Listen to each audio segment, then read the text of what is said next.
आज हम देखेंगे the story of the sonnet. ये बहुत ही इंपॉर्टेंट टॉपिक है क्योंकि पिछले एग्जाम्स में इससे रिलेटेड क्वेश्चंस भी आए हैं कि सोनेट फॉर्म इंग्लैंड में किस तरह से डेवलप हुई है। तो trace the development of sonnet in England और कहाँ से ओरिजिनेट हुआ था, कौन कौन इसके मेजर राइटर्स थे, वो सब इसमें हम पढ़ेंगे। देखिए, सोनेट जो होता है वो एक लिरिक पोयम होती है 14 लाइंस की। लिरिक मतलब लिरिक से रिलेटेड एक वीडियो डाला हुआ है मैंने इसमें, वो आप देख सकते हो। लेकिन लिरिक को मैं आपको शॉर्ट में बता देती हूँ कि एक म्यूजिकल सॉन्ग जो होता है उसको हम लिरिक बोलते हैं। तो सोनेट जो है वो एक लिरिक पोयम है जो सिर्फ और सिर्फ 14 लाइन की होती है। इसकी एक फिक्स राइम स्कीम होती है और एक मीट्रिकल पैटर्न होता है जो ये फॉलो करता है। ट्रेडिशनली यानी कि जब स्टार्टिंग में सोनेट लिखा गया तो वो आयम्बिक पेंटामीटर में लिखा गया। ये जो वर्ड सोनेट है ये इटालियन वर्ड सोनेटो से आता है। सोनेटो का मतलब है लिटिल सॉन्ग। इटली में स्टार्ट हुआ था सोनेट सबसे पहले 13th सेंचुरी में, और इसे बहुत ज्यादा पॉपुलराइज और परफेक्ट किया था फ्रांसेस्को पेट्रार्क ने। इस समय जो थीम्स थी वो थी love, beauty and devotion. Petrarchan sonnet एक क्लासिकल मॉडल बन गया था और मिल्टन ने भी इसे फॉलो किया था। देखो, जो पेट्रार्कन सोनेट जिसको हम इटालियन सोनेट भी कहते हैं, जो सबसे पहले सोनेट आया कौन सा आया? पेट्रार्कन यानी कि इटालियन सोनेट। इसका स्ट्रक्चर क्या था? इसको दो पार्ट्स में डिवाइड किया जाता था, दो स्टेंजा होते थे। एक था ऑक्टेव और दूसरा था सेस्टेट। ऑक्टेव की राइम स्कीम थी एबीबीए एबीबीए, और सेस्टेट यानी कि 6 लाइंस जो होती थी लास्ट में। 8 और 6 कितनी हो गई? 14 लाइन। तो पहले की 8 लाइनों को कहते थे ऑक्टेव। ऑक्टेव के बाद आता था वोल्टा। नीचे लिखा है देखो सबसे लास्ट वाले पॉइंट में वोल्टा। वोल्टा मींस टर्न ऑफ थॉट, यानी कि 8 लाइन में तो पोएट एक पूरी स्टोरी से आपको बताएगा कि ऐसा हुआ ऐसा हुआ, और 8वीं लाइन के एंड होते ही एक वोल्टा आएगा, यानी अचानक से उसका थॉट चेंज हो जाएगा कि अरे ऐसा नहीं होता है, बोल देगा वहां पे। ठीक है, या फिर मैं गलत कह रहा था, ऐसा भी कह सकता है। ठीक है, तो वो अपने आप को ही कॉन्ट्राडिक्ट करेगा। उसके बाद जो 6 लाइन्स आती थी उनको किस राइम स्कीम में लिखा जाता था? सीडीई सीडीई या फिर सीडी सीडी सीडी।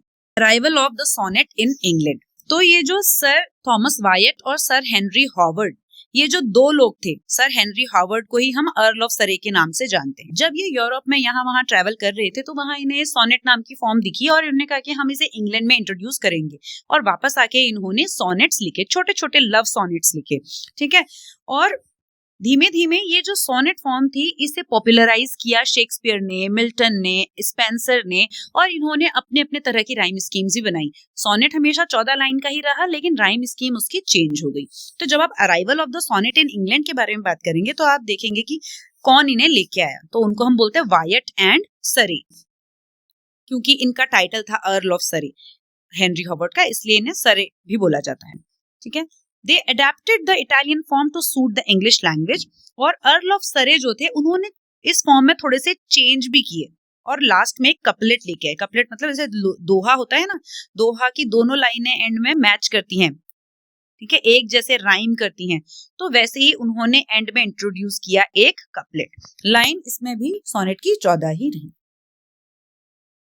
अभी हमने देखा पेट्रार्कन सोनेट जिसको दो पार्ट्स में डिवाइड किया गया, ऑक्टेव एंड सेस्टेट। अब देखते हैं शेक्सपियरियन सोनेट।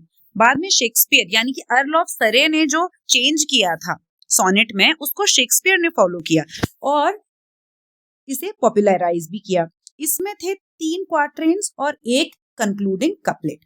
ए B C D E F G G, ये इनकी राइम स्कीम थी। ठीक है, ये हो गया एक क्वार्ट्रेन, ये हो गया दूसरा क्वार्ट्रेन, ये हो गया तीसरा क्वार्ट्रेन, और ये जो जीजी है ये हो गया लास्ट में एक कपलेट।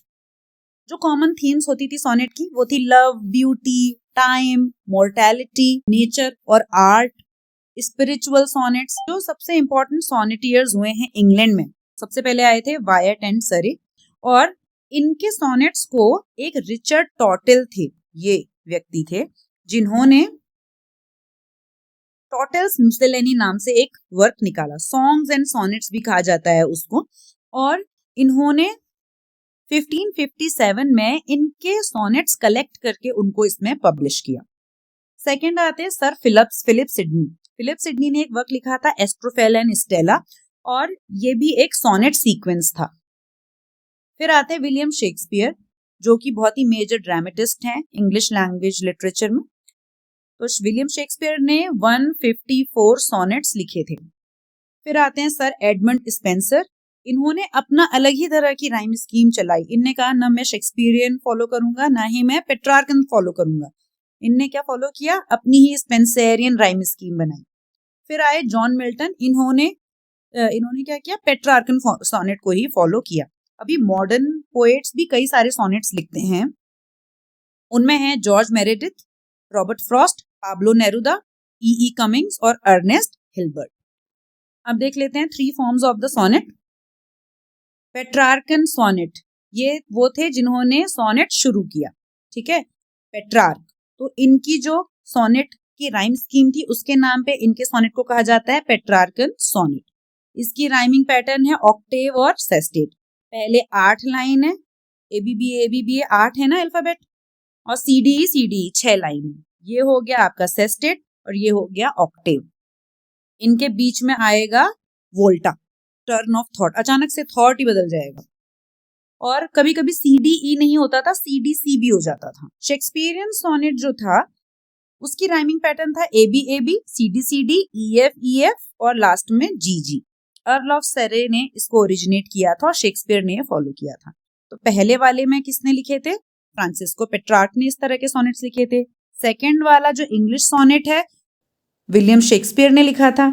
और स्पेंसरियन सोनेट एडमंड स्पेंसर, इन्होंने खुद ही अपना ओरिजिनेट की थी ये rhyme scheme ABAB BCBC CD EE, और इसी को ये फॉलो करते थे। The sonnet evolve from Italy to England. Italy में थे पेट्रार्क और इंग्लैंड में थे मिल्टन, स्पेंसर और शेक्सपियर और बाद के भी कई सारे राइटर्स।